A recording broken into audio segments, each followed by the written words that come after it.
Testing. Hello? Testing. This is a special transmission. A special one-off show. With me, Ricky Gervais, Stephen Merchant. Hello there.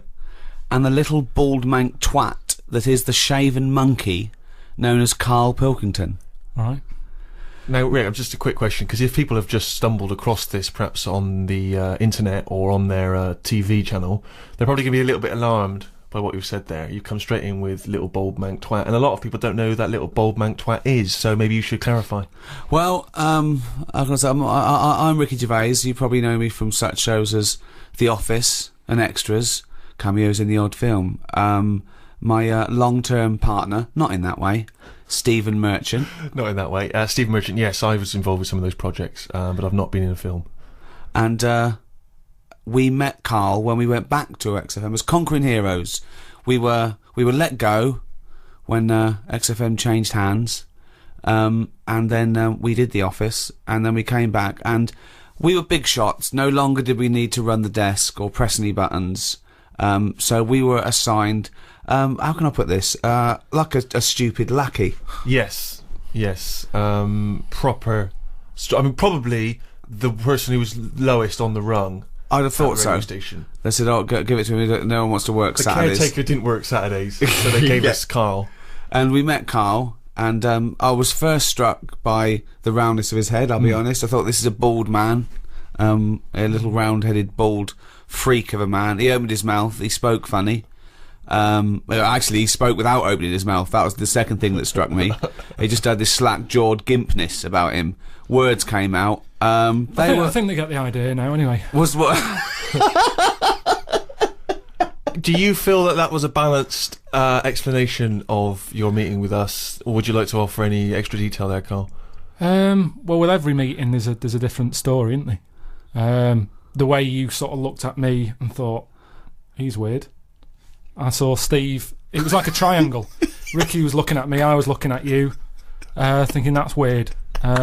It seems a little unjust that I'm the. Why don't you have any go at Ricky for being fat and just because? Old? No, I'm just saying on the first meeting. Right. It's like a museum, isn't it? Everybody rushes to the weird stuff first.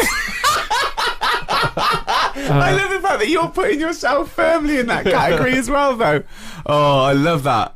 That's great. Like someone from Reservoir Dogs. Everyone looking at someone else. But you don't feel that way about me anymore. No, I've got used to it now. That's what I'm saying. No, I'm saying that whatever your accusations of weirdness were, they all were unfounded. It moves on, doesn't it? It's like anything. You get used to a look, don't you? I watch a lot of programmes on stuff that people have up with them, and you only watch programmes about people that got something wrong with them. That is what you do. If ever you say, "Did you see that thing last night?" It's going to be something like the kid who was born with too many legs, or the baby with an arse for a head. It's always going to be stuff like that. It's like there was a programme on a bit back about a fella who had a funny head and what have you, and he lived in a small village, and nobody double taked anymore because you get used to it, don't you? What was up with his head? Just had it was sort of like the new Elephant Man. He'd sort of gone for that look. He's gone for that look. And, what does he do in the morning? Just eat a bun, sort of shave? It's just that's all I'm saying is people in his village. You want a big village. People were used to it, and they no longer stared. And that's what I'm saying with you. But it's interesting that because you say you've acclimatised to my so-called weirdness. I don't know what weirdness that is. I've still not grasped that. But Ricky continues. What? It's just the eyes. He's listening. Why are you listening? So I've not had a go at you, and you stupid round head like a orange. Which is the thing which perpetually entertains Ricky. Ricky is never acclimatised to you. Is that fair, Rick? Yeah, I love it. I can't get enough of him. Because I see different things. Every time I look at Karl, sometimes I see like a completely sort of like spherical object. Right, like honestly, like some sort of pumpkin on Halloween. And then I see flat, straight with on. A pumpkin, Rick, right. with a jack-o'-lantern outside someone's house, right? There is a certain light behind the eyes. Not with Karl. And then sometimes he looks like a plate. Do you know what I mean? Like, like a clay plate that a child has made. When they've made a face on the plate using their food. Or a biscuit. Like one of those biscuits, novelty biscuits you can buy at your birthday. Can ice with a little smile into mine. Yeah. But that's not the I think that's not the biggest thing. Karl, it isn't his physicality, isn't it the roundness of his head, it isn't the gimpness of his slack-jawed face. It's not even his hairy body and sort of like chimp-like gait. It is. Although those are all key features. These are all key features, but it's his incredible mind. And I think maybe over the next 2 hours or so, if you haven't heard of Karl, then I think you're in retreat. If you have heard of Karl, then you're already being treated, I think, by the fact that he is present on this special broadcast. Rick, can I suggest that we take a pause there, play some music, come back and we'll talk some more? Oh, this isn't just about Karl. We're playing some great tunes.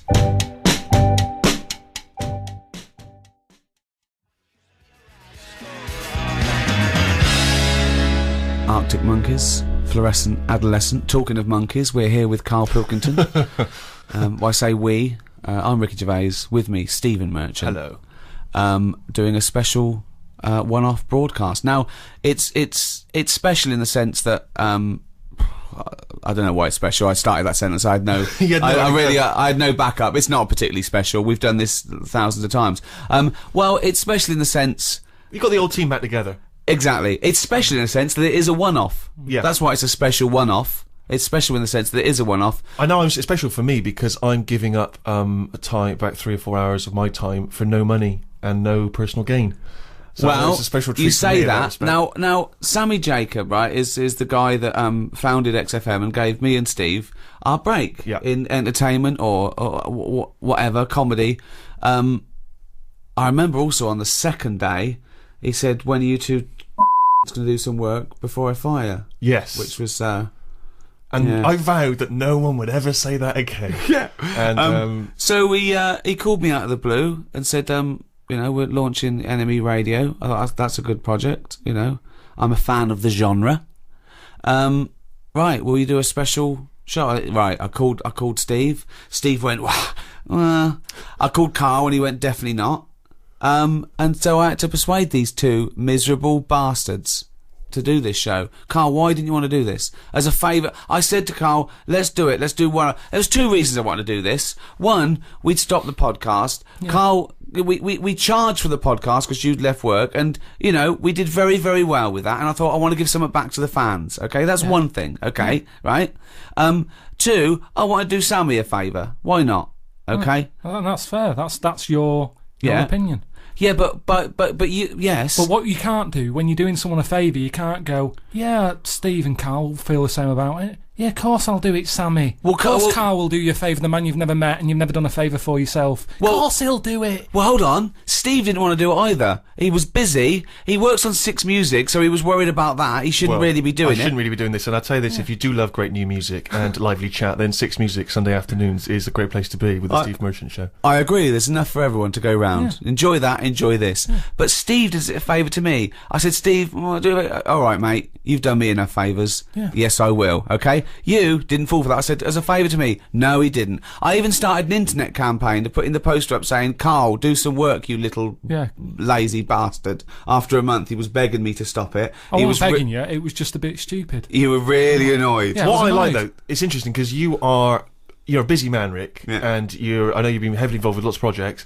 How you found time, because you don't like writing and doing any form of administration at any time. How you found time to write a daily blog is quite remarkable. Well, I knew it was irritating him. Right. It was. It captured the imagination of people all over the world. I wanted him to do this podcast, and here we are. What changed your mind, Karl? Well, you kept going on about it. Yeah. And then I thought you saw friendship was an important thing. Yeah, a little bit of that. Now I've got to tell Steve something on air that Steve doesn't know about. Me and Steve are doing this for free as a favour. I'm doing it as a favour to Sammy. Steve's doing it as a favour for me. That's what friends are for. Karl was negotiating himself some money. Yeah, well, this who the hell have you negotiated money from? With Sammy, I didn't know him. I owe this man nothing. I'm not doing anything for free. I've got bills to pay. We've all got bills to pay, right? Oh. You've got other work that brings you money in. Let me just stop because... Sick of it. Wait, though, because this is interesting. Because, as you say, Rick, you're doing this as a favour to Sammy. He gave you your big break. Now, Rick, you gave me my big break, right? I didn't know Sammy. Ricky gave me a break. I'm doing this as a favour to Ricky. Oh, hold on. Who the hell gave Karl Pilkington a big break? that. There's one man in this room who wouldn't even have an agent, wouldn't even have a need for an agent if it weren't for Mr. Ricky Gervais. But hang on a minute, it's not me. Nice one, Steve. I'm already thanking you, Rick, by Nice doing one, Steve. this free show. So hang on a You minute. miserable, ungrateful little mank twat. Yeah, I hope you feel really bad. I don't feel bad. Me and Steve are doing it at the kindness of our heart. Yeah, free. You're money grabbing again. They're also on the internet. How mean he is. I'm not mean. You are mean, Carl. Because we did those paid podcasts, and all I wanted to do was some free ones. You wouldn't do it Because we've done it now. I'm just saying you've got to get to a point when you go, I enjoyed that. Yeah, the podcasts were all right. Cut them off. You don't keep the story going. With the Bible, they didn't go, let's do another volume. People seem to like this story. Yes, they did. What? The New Testament. The Old Testament was a Yeah, massive right. They did success. it once then. They did like a special for the fans. But all I'm saying is... One sequel. But they didn't keep going on. And we did 3 lots of the podcast. Yeah. That's more than enough for anyone. But I just wanted to give, the people on the internet something back. Yeah, well, we've given them enough. Sick of the people on the internet always moaning. Why? Who am I? Just moan. Who do? People do. Sick of it. We Calling me shouldn't- Graham. They said I'm not even real. They said he's an actor. He's called Graham. That annoyed me. That's the thing that annoyed me the most. Graham. Of all the names. It's just that if I'm not me, what am I? That's the thing that annoyed me most. If you're not me, what am I? Well, it would annoy me if someone was accusing me of something. 'Cause, that's the thing. No, it annoyed you because they were stating a falsehood. Yeah, that's what annoys me. That's what did me head in. Let's play a record and be back with Carl after this.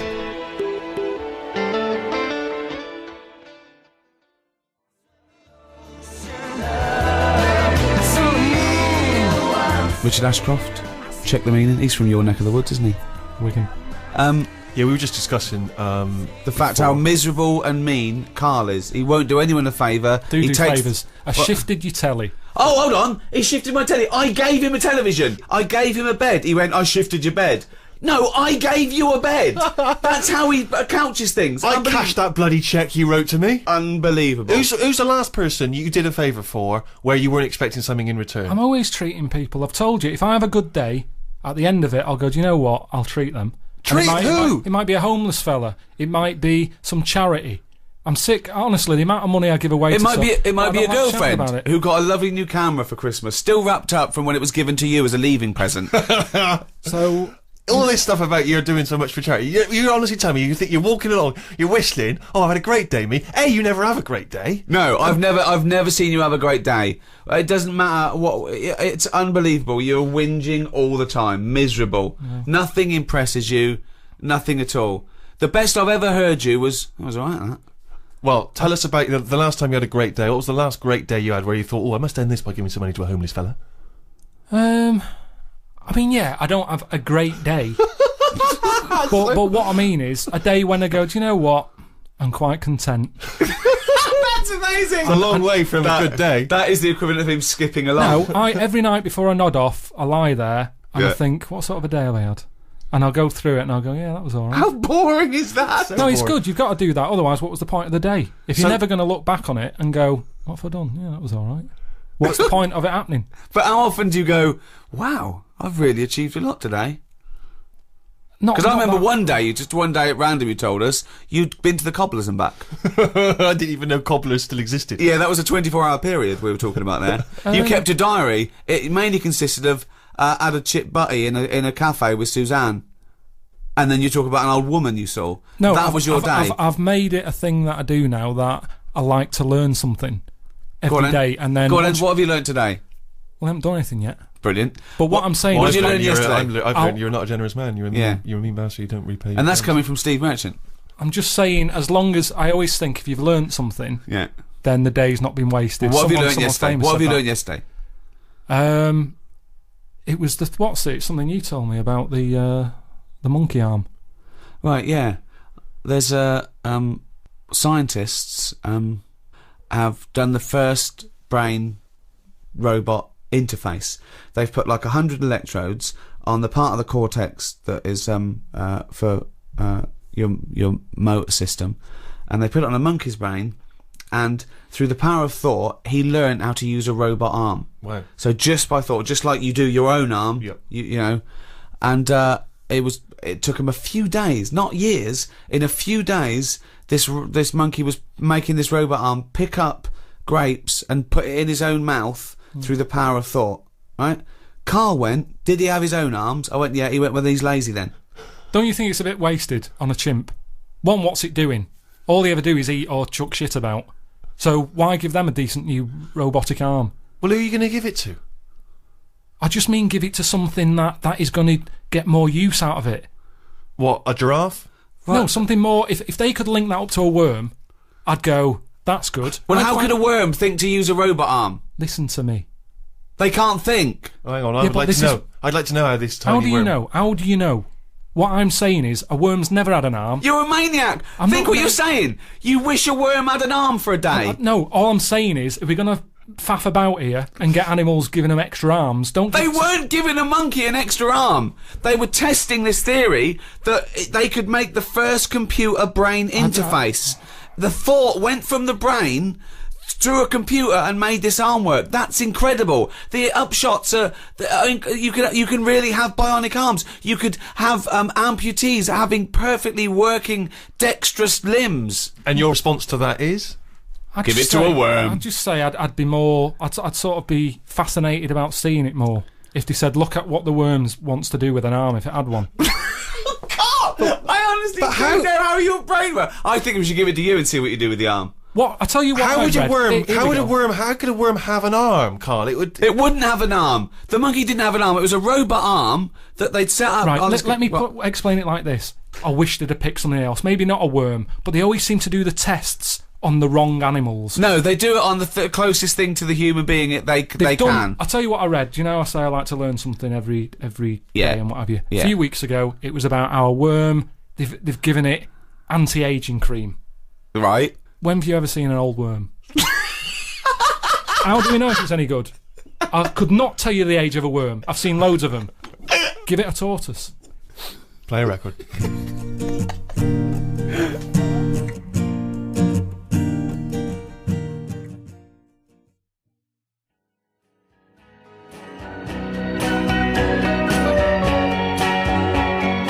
Bob Dylan, Positively 4th Street. I actually, Rick, was in Vietnam a couple of weeks ago. Oh, yeah. And I don't know if this was thanks to your campaign, but I did pass somewhere. It was admittedly a European person, but as I passed, they went, "Oi, oi! Karl Pilkington's got a head like a f***ing orange." That's amazing. Which is lovely to see. And I've had it all the way around the world. That's in Vietnam. What were you doing in Vietnam? Just heard there was a war. Went over to see if that was wrapped up. They finished that a while ago. So you've been to Vietnam. You went to popped down to Cambodia at the same Cuba, time. yeah, Cambodia, Kenya. I was wondering, would you ever consider going to a holiday destination where you didn't have to have injections in the stomach to get in? Well, you know what? I am an adventurer by spirit. I'm a sort of Indiana Jones figure, and plus someone was paying for it. We did it. Pardon me. We did it in high class luxury. Did you? There was no slum in it. I felt a bit bad because I was worried that I wouldn't see the real Vietnam. But I did see the real Vietnam from the air-conditioned 4x4 that I was being driven to my 5-star hotel. And what's it like? It's great. It's really good. I mean, obviously, the war was a long time ago, so they've got back on the, back on their uppers. I don't know what I mean by that, but anyway, that's the other way around. If you're on your uppers, isn't it? Yeah, back on. Anyway, it's doing well. A lot of nice people, a lot of generous people. Obviously there's poverty. Yeah. There's a couple of things over there I think which would really intrigue you, Carl. And I think it's a great shame that you're not more adventurous as a traveller, because I think it would really open your eyes. You're having a laugh. He has about 9 holidays a year. Yeah, but he goes to the same place, doesn't he? Some rock in the Mediterranean. Yeah, it's safe. I know Vietnam's there's nothing there. I know, but I don't sort of. What I've seen of Vietnam, I had a mate who went to somewhere like that. He showed me a picture. I had a picture of him walking around with a bag of locust that had been sold, and that's to eat. Well, I did actually utter the phrase at one point. Oh, I think that gecko's repeating on me. That's what I mean.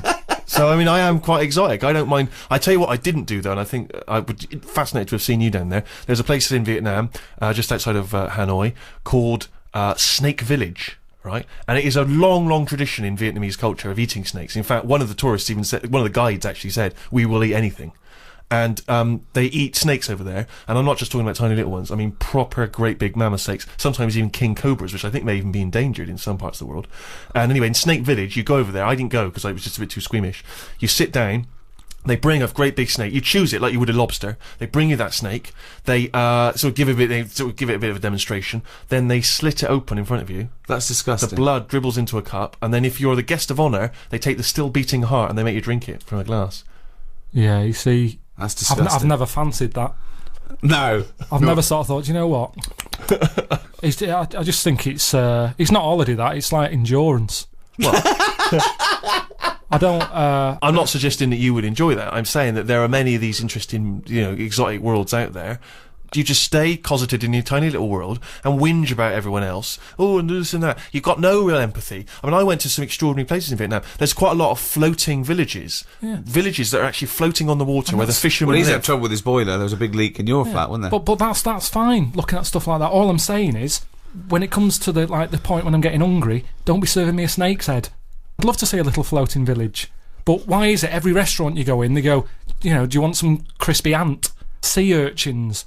Some mate had one of them. He said it's sort of alive when you're eating it. You have to hit it on the head to knock it out a bit and eat it before it wakes up again. I don't want a meal where you're sort of having to do that to it. I'm not going to enjoy it thinking, is it waking up yet? I haven't finished my starter. Oh, it's rolling about a bit. Hit it on the head again. But this shows your ignorance, Carl, because Vietnamese food is not like that at all, is it? I'm just talking about one particular exotic restaurant. What was your last holiday? A couple of weeks ago, wasn't it? Yeah, it was a cheap one, though. Go on, where'd you go? It was only 250 quid. Yeah, brilliant. Go on. Just a place in You Menorca. don't want to waste money, do you? Menorca. It's just... You've been there before, haven't you? No, I don't think I have. You've basically been to the same places over there. Yeah, there's not... I mean, yeah, you're right. I mean, there was nothing there to see. It was just... Even the weather wasn't that good. But So it was a waste of time. No wonder it was 250 quid. I don't know why I went. But it's an experience. So you and Suzanne went away for an idyllic holiday. It was £250 all in for a week, was it? Weather wasn't very good. There was nothing to see. It was a shithole. Right, what did you do? I just sat outside and I was watching... In the rain. Brilliant. You didn't even need to hire a villa then. You could have just, pitched up and said, can I sit here? We had our own space, and for the first day it was alright, and then then a family moved in next door from Scotland, and they were loud. And I hate it when people are loud and you can't understand what they're saying because their accents was really strong. So it's like, no, I can't even sit here and listen to what's going on. It's like really strong accent. Brilliant. The kid was only young, but he sounded old. Do you know what I mean? I don't know what that means. No, I have no idea. Just the Scottish voice, it sounds old. Even though he was a baby, he had a voice of an old man. I don't know what that means. This is what I'm saying. You don't go anywhere where you can embrace the change and the difference. You go to places where just some annoying people come and you move in next door. I had paella. I mean, it depends how much you want out of life. How much, what... Yeah, like I've said to you, life's about learning. What do you want to learn? I'm just saying that's what life's about. If you don't learn anything, then what's the point? You might as well be a mayfly. Right. We've got all these years on the planet. Yeah. See something. Hold on. This is what Steve's saying. I know. But I'm saying, watch it on the telly. There we are. There's the rub.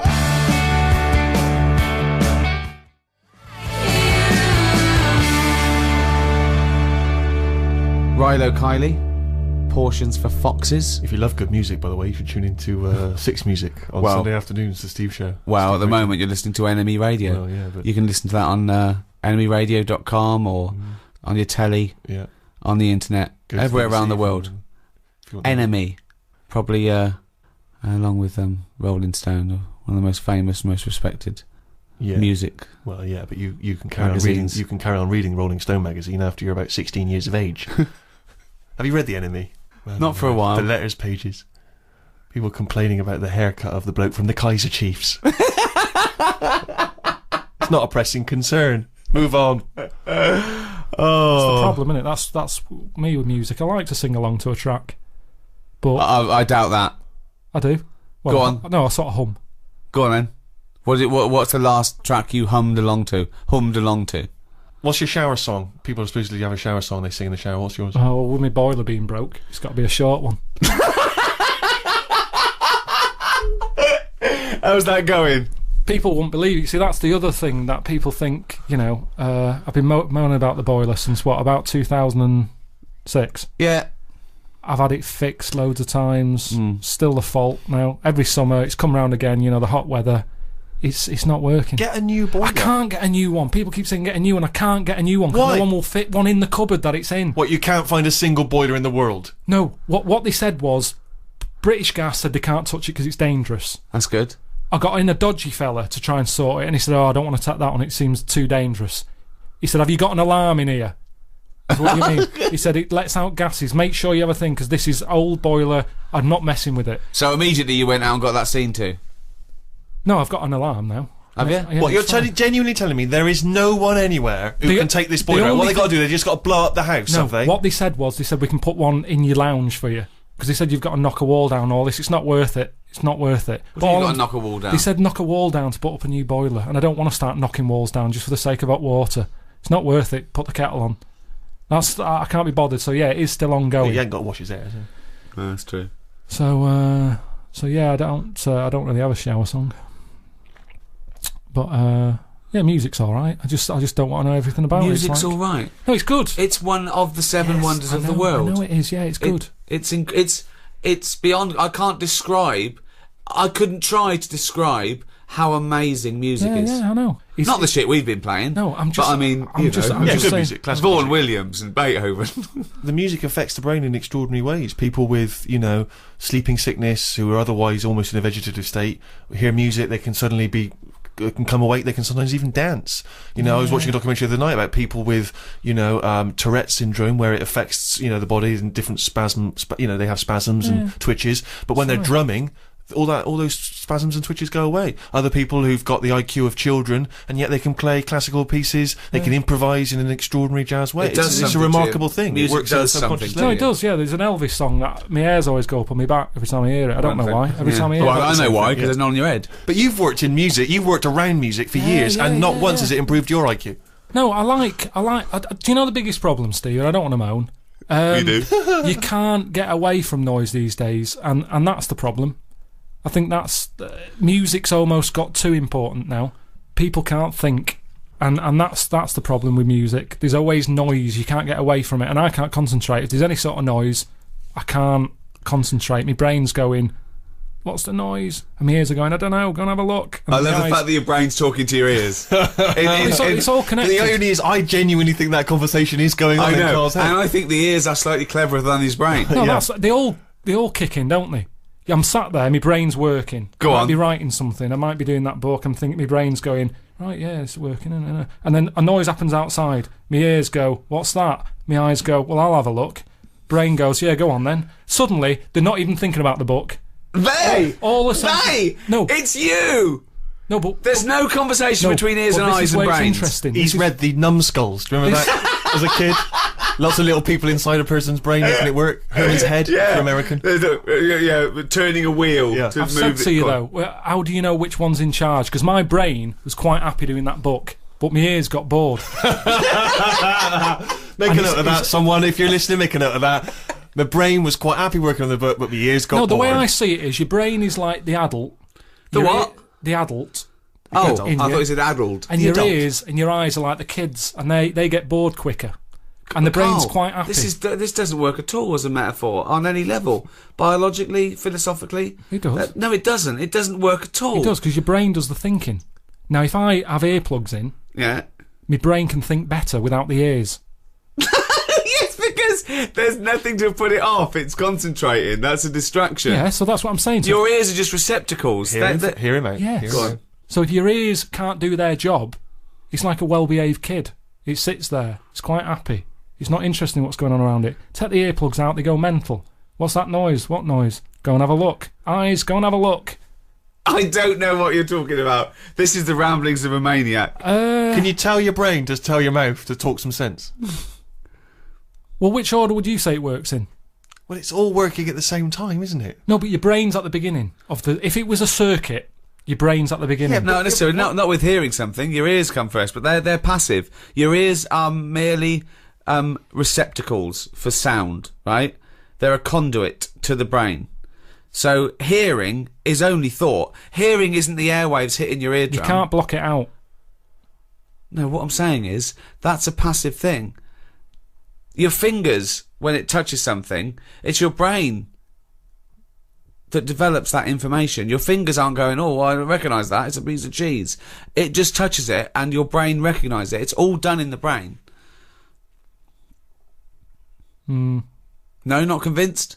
I'm just... That information is still being worked on by the brain. All I can do is tell you the way I work, and I know if I'm sat in a quiet place... No, Carl. ...with nothing around me... No, you can't tell me the way your brain works. My ears get bored.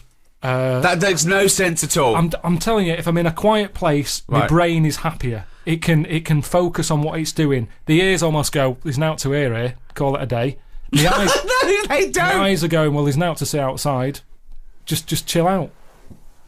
Whereas if there's a noise outside, if it's a noisy street, everything's kicking in. My brain's getting annoyed. My ears are going, what's that racket? My eyes are thinking, oh, what was that scream? What's happened? What's your nose doing? Why is your eyes thinking, what's the scream? What? Why are your eyes getting concerned with noise? He wants to see what the ears have heard.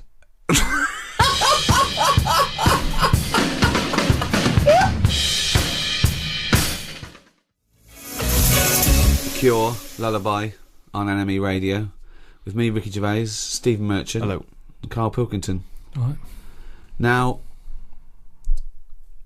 straight after your holiday, you got home and then came out to visit me in Boston on the set of my film I was doing. How was that? Well, I didn't want to do it, did I? He called up and said, do you want to come out? And do a favour for me. Ricky said, can you do a favour for me? You thought no. Well, no, I didn't just go no. I sort of said, what is it? And he said, oh, well, you can just have a part. And he's like, what's the point, though? I'm not an actor, I can't act. What's the point? It's a long way to go. So anyway, he said, all right, don't bother. Then a week later, calls back, and he says, bring Suzanne with you, if you want. Our holiday. So I thought, yeah, I could treat Suzanne to that. I thought a little part for him. They'd probably pay 2 flights. You know, she's coming out. I thought, share it with friends. I was a generous guy. Yeah, so I thought, oh, she'll love that. That'll get me in a good book. So I said, listen, we're going to Boston. She goes, right. Anyway, Ricky books the tickets and that. She can't get time off because we'd just been in Menorca. So they said, hang on, you've just had a week off. You can't go anywhere. So I had to go on my own, right? Which, you know, fair enough. I'd said I'd go by that point. It'd all been booked. The costume that I needed for the film bit had been made. I couldn't get out of it. I was in too deep. Anyway, go there. Boston isn't worth seeing. I mean, you're talking about travelling the world and opening your eyes and seeing new things. There's nothing to see in Boston. It's Dunkin' Donuts and Starbucks. There's nothing else, is there? I'm not being unfair there. I mean, it looks nice. There's nice buildings. You mean there's not a museum of the weird? There's they had something to do with tea bags, didn't they? No, it's the Boston hotel. Tea Party. It wasn't nothing to do with tea bags. It was the Boston Tea Party. That one of the founding events of America. It wasn't something to do with tea bags. So other than that, it wasn't chimps. There was no chimps involved in the Boston Tea Party. For me, I went out for a walk on 2 of the days when I wasn't having to work. And only worked for 1 day. Well, got 3 days free, 4 days in a hotel, all paid for. 1 day's work. I mean, it really is ungrateful.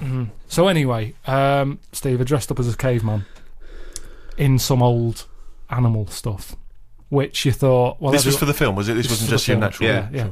So could I just say, it was not real fur. I insisted there was no real fur. Well, used. You say that. Yeah. I get back, right, I'm run down because I didn't sleep when I was out there. I'm not very good. If Suzanne's not in the bed, there's something, it's like I feel... what, she's got to be there to tell you to sleep? Close your eyes now, Carl. It just... Now, and our ears, stop listening. Listen to my words. Stop, sleep now, ears. So anyway, I wasn't sleeping, so I was there for 4 days or whatever. I must have had about 3 hours. One real day's work filming, and he was shattered. Really. He was absolutely shattered. He was weak. He was ill for a week afterwards. I did like 35 days, Yeah. So, but you were sleeping. If you don't sleep, it's basic sort of biology, that. If you don't sleep, you get run down. Sloths never get a flu. Because it's good, isn't it? That's when your body's replenishing. Stop. Can we just go over that way? Replenishing. What is it then? I'm gonna burst. Sloths never get flu because that's when your body's replenishing. So So the thing is, I'm bound to get ill. Steve, you know what it's like. You're always like got a cold and that. Oh, he's dissing you. Everything's what's it got to do with I'm just saying because you're a bit of a sickly child, so you don't Oh, jeez. I'm only going to go at the looks understand. and then Only because I'm trying to get him on my side. So anyway, so I'm shattered. I get back, so I think it's a bit weird that this isn't shaking off. And there was some news report about how there's some serious illnesses in planes because stuff goes out the engine and into the... Oh, yeah, it's people from all over the world with all different things. Yeah, all breathing the so same I'm thinking, air, yeah. oh, what have I got? You know, it's my luck, innit? So I go to the doctors. The doctor said, well, you've done a whole day's work. You're not used to that. Your body's shut down. So he said, You better have a holiday. Yeah, you need. This is when your body needs replenishing. And I am a doctor, and I know replenishment is one of the best. Replenishization. Replenishization is one of the best things for sloths. So I said to him, I said, look, I'm not one to moan. I hardly go to see him. He went, oh, you. I hardly see him. I hardly see this fella. So I said, look, I can't shake this cold off. I woke up the other night shaking. And he said, oh, virus. Right. So, which isn't scary at all because everything, you know. Well, there's some dodgy virus, isn't Well, there? yeah, but there's some. Well, that's what I'm saying. So, Yeah, of course, it's a virus. Yeah. What else was it? What else would it be? I don't know. Not a doctor. So I said, oh, when's it going to go? And he said, oh, might be 2 weeks. This one seems like a bad one. Quite clammy, he said. So I said, yeah, I feel a bit clammy, yeah. And he said, yeah, you will do. So anyway, so I felt happy about that, and I'm more confident with the doctor. Because, you know, you've got your vest off and all that, so you think, why not just let him do a bit of a body check? So I said, doctor, whilst I'm here, I think I've got some eczema on my leg. And he goes, let's have a look. And I said, there it is there. And he said, that's not eczema. So you've got a touch of ringworm. Blimey. Right? So straight away, anything with a worm in it, you're going, you what? Yeah. It makes it sound worse, doesn't it? I was thinking like tapeworm and stuff. Yeah. So he's going, yeah, ringworm, and he saw me panic, and he went, don't worry. You pictured a worm with a giant mechanical arm crawling up your back. You could see by my face was a little bit like, I've got a worm in my leg. He's going, don't worry, it's not a worm. And I said, how have I got that then? And I reckon it's from this bear suit that I had to wear. It's a little bit weird that I had bare boots on. I had bare boots on, and where the bare boot was, I ended up with ringworm on my leg. Do you know why it's where it was? Because the only bit of your leg showing, because you had bare boots on, fake fur, with a fake fur tunic, and the only bit showing was your shin. You were walking around in long grass. You got it from the grass. Well, no, because I said to him, because I wanted to hear the words bear suit from him. I said, what's the chances of that? Yeah. I said, where... Doctor, what might I got this from? And then you just shut up and waited for him to say bear suit. I said, it's a little bit weird, isn't it? I said, I thought that died out with rickets, right? Because I'd never heard of ringworm since I was a kid. I remember some dirty kid had it at school, and my mum sort of said, don't go near him. So I said, ringworm then, doctor. Where have I got that from? Thinking he'd say... Have you been wearing a bear suit? Yeah. Anyway, he said, well, he says gay people get it. What? Yeah. No, he didn't. He did. Why did he say that to you? Well, this is what he said. He said gay people. I said, right, tick that off. He said wrestlers. Why do wrestlers get it? And I said, I don't understand the connection. I said, I don't know, any gays. I don't know any wrestlers. And he went, well, it's the body, skin rubbing. Well, why do only gay people get it then? Why don't heterosexual people get it? Don't know. Didn't quiz him. But then he said, what about... Did a doctor really say to you, gay people get it? He might have said, like, homosexuals.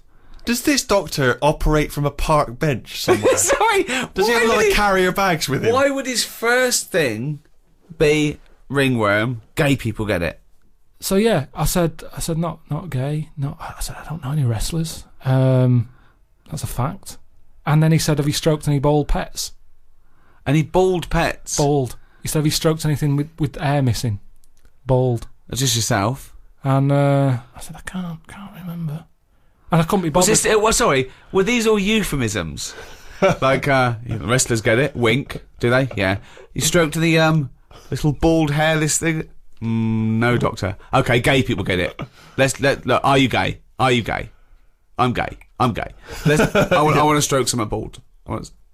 So I didn't want to get into the bear suit thing because then he'd be thinking, what's he doing? No, you've got it. So what? Wait. So he had a list of he's reading this off a list, was he? No, he did it from his head.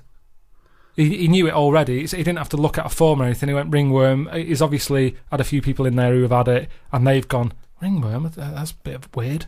Where have I got that from? And he knew straight away.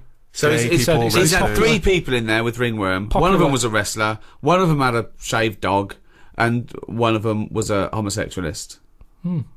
Is this the same doctor who told me that my nerves were too short for my body? Yeah. Different fella. So yeah, ringworm I got from my time in Boston. Well, that was a heck of a story. I'm beginning to wonder if the reason Suzanne didn't go with you on that trip was not to do with work obligations. Your iPod, you've downloaded it, maybe? It's a test transmission. Yeah. Oh, it is a test transmission. Yeah. Testing. Yeah. If you're hearing this, then it's working. Who are you? I'm Ricky Gervais. Who are you? Steve Merchant. Who's that little bald-headed mank twat chimp over there? It's me, innit? All right. Yeah, well, we need your name, don't we? Carl, it is. Telling you, I was talking to you earlier about going to Vietnam, and I'm not good. I mean, although I like to travel, as you know, I like to go to exotic places. This is going to come as a surprise to you, Rick, but I do look very English when I'm abroad. I'm 6'7".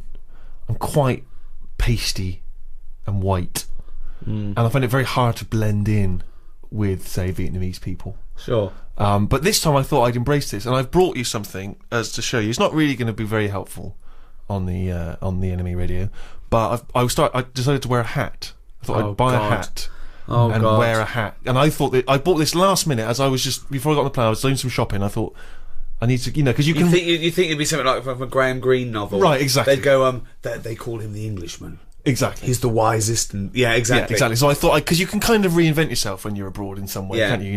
Yeah. And so this is the hat I got. Christ.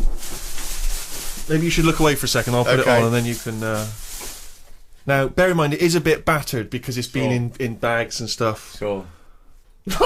Steve, what are you thinking? Right. No, it is a bit battered and damaged, I admit. Okay, how can I, right, it looks like a cross between something Miss Marple would wear. That's nonsense. No, it does. It looks a bit like that. And there's a beer with a bloke drinking, what's that called? Moretti beer?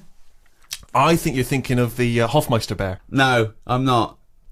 It looks like Miss Marple's hat. It doesn't look like Miss Marple's hat. It's kind of moddy, isn't it? It's a bit modish. Not. It's a tweed thing that comes down that an old lady would wear.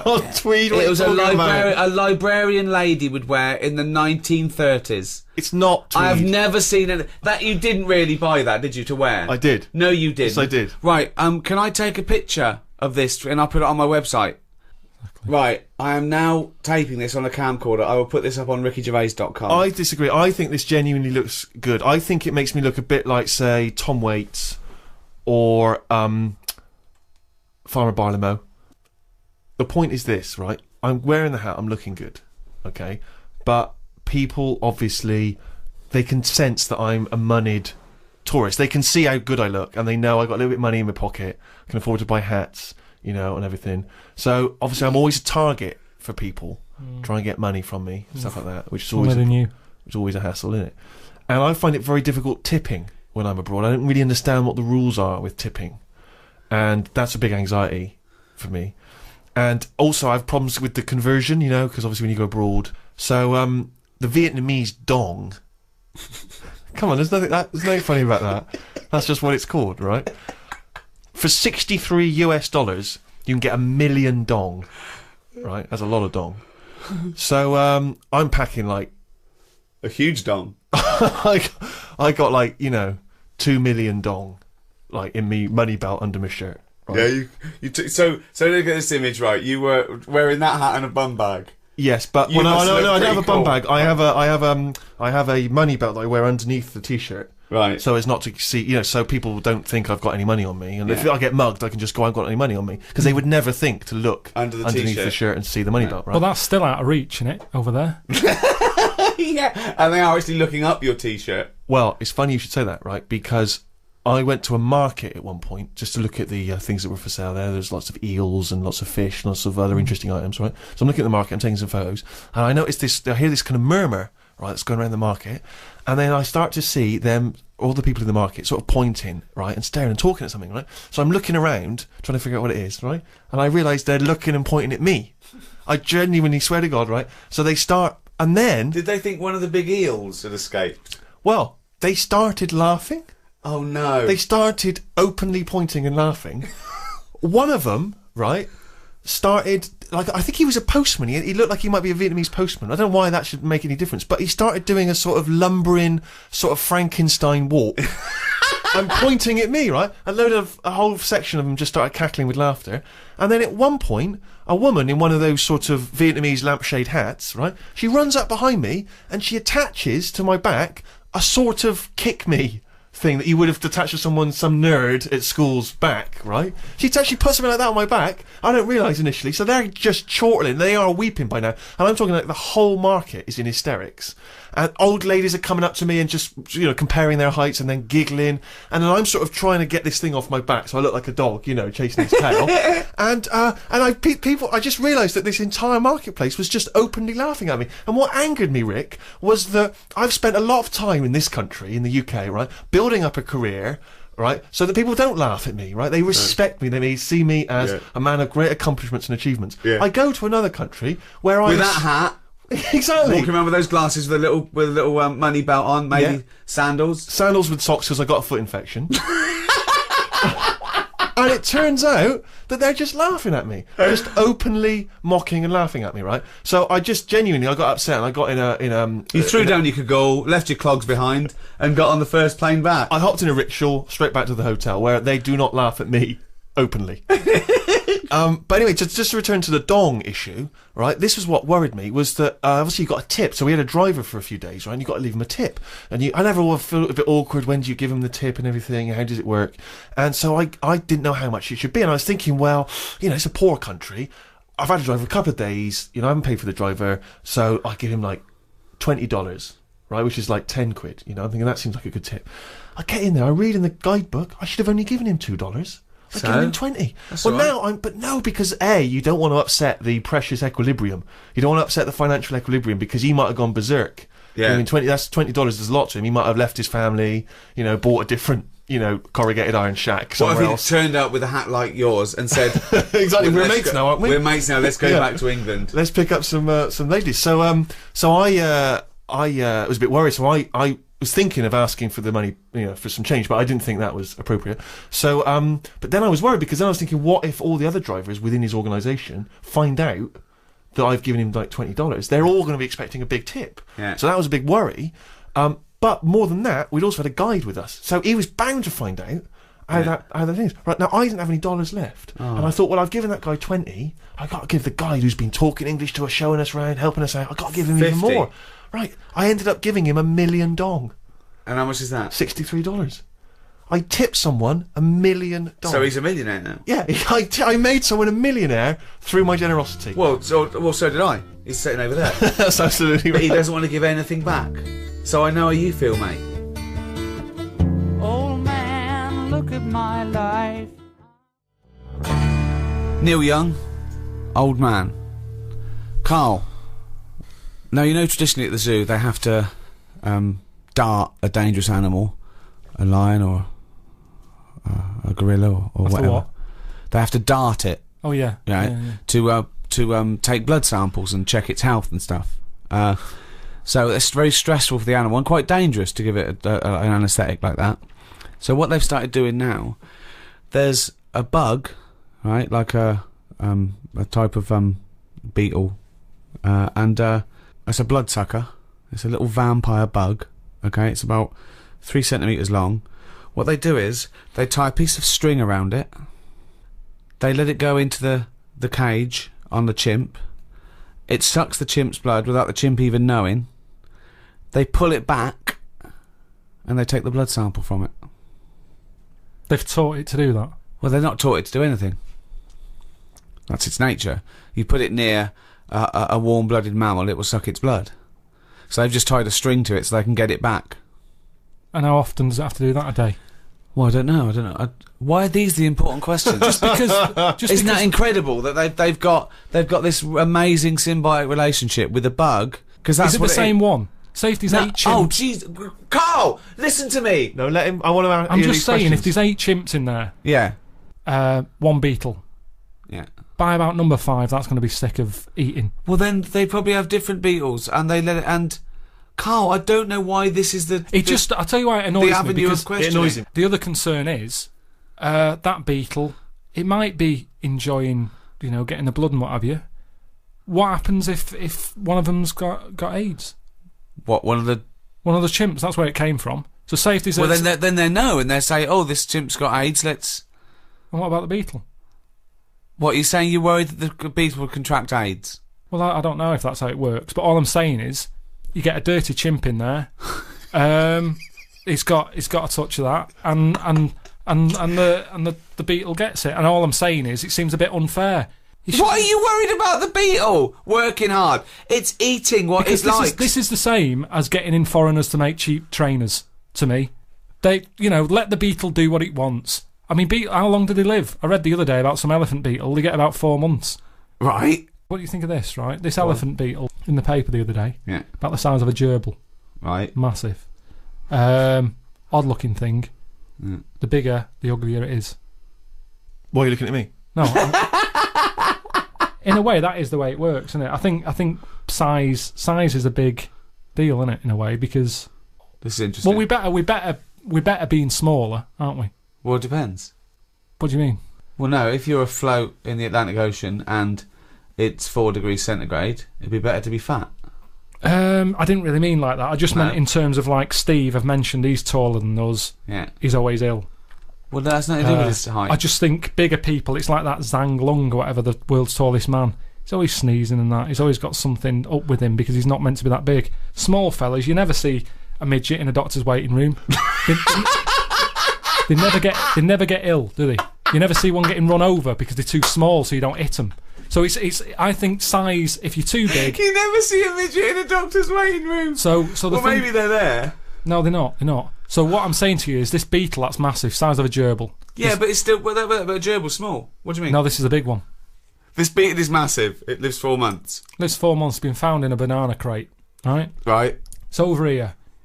They're upset for it because it's been in this banana crate for, it could be like 3 months. And the whole purpose of the elephant beetle is to have it away. That's all it wants in its life. It's only got 4 months and it loves having it away with another beetle. And it hasn't had it. So they found it in this crate and it looked distraught. They said it was showing all signs of, like, desperately wanting to have it away. It was well, when you can wank yourself to death with 6 legs, you leave anything alone for 3 months in a dark crate. Just eating a load of bananas. Yeah, eating bananas and whacking away. Well, anyway, 6 times at exactly the same moment. Its feet go, apparently. I bet it does. What do you mean its feet go? That's a sign. When they got it out, they got the experts in. They said, "What is this? We've got a beetle here the size of a gerbil." They said, "We'll come round." They had a look. I'd say, well, how big's the gerbil? That's just scientists HQ. There's a hotline you can phone. Come round. Right. Well, you'll need a gerbil-sized box to bring that round in. Come round. Ring. Operator. Can I have people in charge of giant gerbil beetles? I'll put you through. Hello? Gerbil beetle people. I think I've got one. Come round. Anyway, its feet were going. What do you mean its feet were going? Do you mean it was dancing like Lionel Blair, or it had bunions? I haven't seen one, but there's a surprise. I just read that that they were saying, yeah, we know what's the problem here. Look at its legs go, and they go up and down a lot, and it means that it wants like a partner. It's dying for it.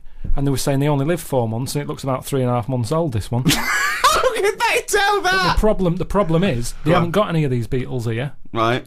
So they've had to, instead of flying it back out, yeah, they've gone over there to try and find one to bring it back because of the stress and that it's had, and it's older. Couldn't you put a gerbil in a beetle outfit? Hang on a minute. I don't mean a little wig holding a guitar. But I don't know the full story in that. I just know that they found this beetle. It just sounds unlikely that people would be this concerned about one beetle, and it's only got half a month left. It's got 2 weeks left. It's got to have some sex. We have got to give this beetle some sex because, god damn it, it's a beetle. What was found on a boat with some bananas? It deserves sex before it dies. I don't know why he cares more than a blood-sucking beetle than a chimpanzee. I just can't believe people are flying out to Japan or wherever they come from. Why do you care so much about beetles all of a sudden? Only because they were mentioned, and I just thought, whilst we're on the beetle tip, let's discuss them. What do you mean his legs were going as well? That's what they do. That shows signs of it needs a woman. It's never had one before, which is weird. That's what I was going to say. It knew even though it didn't. And you're talking about me brain and my ears and all that. There's an example of how the beetle's not in charge. There's something else going on in its body. That's called instinct. Yeah. But that's true in a beetle, but it shouldn't be true in a human being. But it is though, isn't it? Otherwise, how did the first baby survive? How are we here now? Because you look at babies and they're spoilt rotten. I'm sick of it, the way they don't do anything for ages. They wouldn't survive. A kangaroo comes out, it's hopping around in about 2 hours. Babies, they sit there for months. But there's a very good reason for that. I've told you that. It needs its mother. If that was in a banana crate, it would have given up after about a week. What I'm saying is... a couple of days. It would have died in a couple of days, probably. Yeah. Whereas this beetle, he didn't know the outcome. He didn't know if he's ever going to see this partner. Yet, even though he's been in this crate with bananas for 3.5 months, it still wants to have it away. Now, if I was that, I'd be like, I'm not in the mood anyway. Why do you equate yourself with the beetle? This is what I don't understand. No, I'm not. I'm just saying how that's where nature's good, and I think the beetles are better than us in a way. We have got our brain, we've got our creativity, we've got our cognition, we've got all those things. That's our forte. That's where we kick in. Thought, introspection, art. I agree. Well, I could not live in a crate full of bananas for 2 hours. I admit that. I admit that if my mum had given birth to me and then dropped me immediately in a bin, I wouldn't have survived. Yeah. But I don't see your point. And I understand that Beatles can do that, and I can't. But do you know what? The Beatles, they couldn't have written and directed The Office. So let's call it even. Hey, all this talk of the Beatles, right, has suggested to me, let's have some more music. Here's the Rolling Stones. Oh, doesn't work.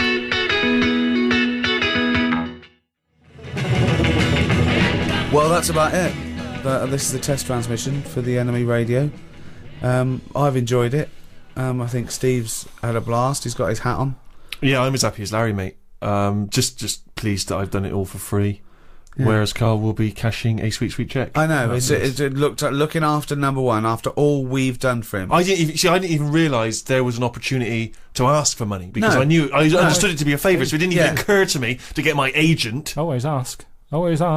No, because I'm doing it as a favour. If you said to me, "Can you come around and help me move house?" I would do it. I would not presume you're going to pay me for it. Debt of gratitude. See, one day maybe I'll need the NME. One day I'll call up the NME, just like you call up scientists and go, "I've got a beetle the size of a gerbil." They say, "Come round." I might call them up and I go, "Oh, what are the drummer? What's the drummer from Dodgy doing?" They go, "Come round." But where does that debt of gratitude stop then? Because at what point do you say, "Well, I'll have some money, please"? When I get a bill from British Gas, what will I do then? Will I just say redirect this to NME? Because that little debt of gratitude. Sammy Jacobs, the fellow who runs NME Radio, send the bill to him, please, British Gas, because he'll sort me out. No, he'll go, "What are you talking about? That's not my bill. Sort it out yourself." And that's what I'm saying. The world moves on money. I make money to pay the bills. It's not for me. Sometimes I never see it. Doesn't even touch my hands.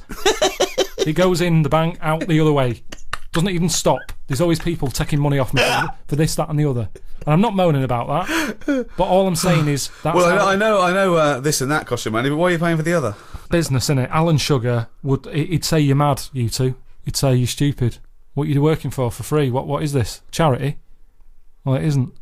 He'd sack you two. He'd say, "Karl, you're hired." I would love to see you on The Apprentice. What would Karl be like on The Apprentice? Wow, that would be amazing. That would be amazing. Well, firstly, he's not a team player. He's not a team player. No, he'd just go out getting his own money and say and not share it with anyone. So that's number one. Joking. That's number one. 2, you wouldn't want to do it. You'd say, "Well, why am I doing it for that? I've got bills to pay." Do what? Well, exactly. Whatever he asked you to do. No, it's a task, isn't it? And I wouldn't go on there. Well, anyway. treat this is like a task. Well, okay, here's a task right now. Last night on The Apprentice, they were doing interviews. Oh, don't tell me anything because I don't know who's in it. No, I won't. All I'll say is that one of the interviewers says, and it's an old interviewing trick when you're working in business. They say, "I've got a lovely luxury pen here, right? Here's a classic old Bic biro, right? Now you've got to sell that to me now, right? Sell it to me now. How would you sell it to me, right? So this is a pen shop? No, it's a test, right, to see how well you can sell something, okay? Yeah, but... Doesn't matter what it is. In this instance, it's a cheap pen, right? No, but send it to me. Tell me the virtues of that pen. But Go. have you come to me or have I come to you? No, what do you mean? You're selling me that It's pen. a task. You've got to show us how you would sell a pen to us. What's No, good but about... it's different. Okay, tell me what's good about that Right, pen. go. Sell me the pen. You're on my door, right? You're a pen seller. So I've knocked on You've your knocked door. on my door. Yeah. You're selling me a pen. All right. Go. Hello, how are you today? I'm not interested. What you You don't know what I'm selling yet. Okay, Okay, well, what are you selling? don't get nasty. I'm not getting nasty. I'm just saying, do you like to write much? Do you do much Yeah, I writing? do some writing. Yeah, Do I'm you? a writer, yeah. Do you? Yeah. Interesting. How do you do that? Computer, What, you said innit? we're a processor, yeah, Yeah. computer. Oh. Thanks very much, goodbye. No, but hang on a minute. Just, do you ever use a pen? Sometimes I use pens, yeah, but I got loads of pens, thanks. I got a really nice pen here, beautiful, classic. Looks Yeah, like an expensive fountain. It's an expensive fountain pen, my grandfather gave it to me. It's Oh, that family one. heirloom. So that's quite a special pen. It It's a sounds special like. pen. I mean, it is a lovely pen and everything, but the problem is, when you go out and about, there's a danger that you could lose that. That is very true, but I mean, I don't really take pens Have you with me seen when I these, go out and sir? about. Can I interest you in Just some of looks these, like a sir? cheap, tatty old pen, mate. Sometimes you just want a pen that does the job, and this pen does that job. Do you want to buy some? No, I don't. Why not? Well, because I just told you I've got a great Genius. pen. I've got a great pen Genius. already, and I don't see why I need that pen. It's cheap and it's tacky and Well, it's you're no saying use it's to me. cheap. Do you know how cheap? How cheap is it? Well, it depends how many you want. Well, let's just say, for the sake of argument, I want 50 of them. Yeah, I can do that. What kind of How deal would Uh, you much? do for me? £8. £8 for 50 of those pens. I can get them for about a penny down the market. Sorry, Carl, you're selling 50 pens for £8. How much do they cost you? Just want to make sure this is a good business venture for you, otherwise it's pointless. How much do they cost you to buy? I got them really cheap. But how much? How much did I say you can have them for? £8 for 50. I paid a £5 for 50. So Really? Wait, this is. I'll have. Can I have them for a £5 because I'm a mate? you can have 25 for 50. No, well, no. If you got 50 pens for £5, I wouldn't do this as a living. Anyway, that's the thing. Carl, can you get me 50 pens for a £5 then? 50 pence for a £5. Yeah. It's not worth it, mate. Well, no, I'm a mate. Just you don't want to make a profit out of me, do you? It's not worth it. I'm trying to run a business there. I've got bills to pay. Yeah, well, I'm trying to write something. I'm going to close the door in your face. All right, you don't want a pen. No. Fine. Sometimes you've got to know when to cut off and move on. And So that's what I you'd do. say to Sir Alan, is that you always give up? When someone says no, you give up. I'll say I met him. He just wasn't having it, Sir Alan. Say he didn't want any pens. If you don't want any pens, you're not going to buy him. But you're a salesman. You've got to persuade me that I need a pen. But what Everyone you needs said pens. But what are you saying about the other fellow that came out of well, just lurking behind him, that came out of the shower, and I went, "Oh, I'll have 50 pence for a £5." What did you say to him? He said, "Not interested." Yeah, because it all got a bit dodgy. I don't know who this person was and that, and he just wanted him at the going rate. What sort of a businessman would it be for me to have got the pens for £50, 50 pens for a how much? 8. You're fired. Stick it up your ass. Well, I've enjoyed it, I must say. I've been Ricky Gervais, with me Stephen Merchant Goodbye. and Karl Pilkington. If you've enjoyed this drivel as much as me, which is unlikely, because I like being in a room with no offence to you, Steve, but with a couple of freaks. None taken. Sure, thanks. If you have, we've got a little back catalogue, haven't we, Carl? We've done about 24 of these. Loads of them. You can go to iTunes on a little audio book. Good value for money, isn't it? It's a couple of quid for hours of entertainment. I tell you as well, if you love great music and as I say, informative chit chat, then Six Music is your destination. BBC Six Music, you can check that out every Carl, Sunday anything to afternoon. plug? Well, if you don't want to listen to the radio and you haven't got iTunes, go back to basics. Read a book. Yeah. It's not out yet, but it will be. Well, how are they going to read it then if it's not out yet? Just saying it will. Well, I'm come out. saying they can go to iTunes now and get the back catalogue, and they can go to Six Music this Sunday. So I don't know why you're saying Well, you might do a book. Well, after they've done all that, in a couple of months. Just nip down to a bookshop. I'm not waiting a couple of months. What if they need to have it away? Busy guy. Like the Beatle. You wouldn't say to the Beatle, "Oh, it's all right. All right, well, there's another book out there as well that I did last year. Right. I would presume as well, is the NME radio going to be on at some point? Just check the NME for details. Yeah, or maybe go on its website. NME.com? Probably.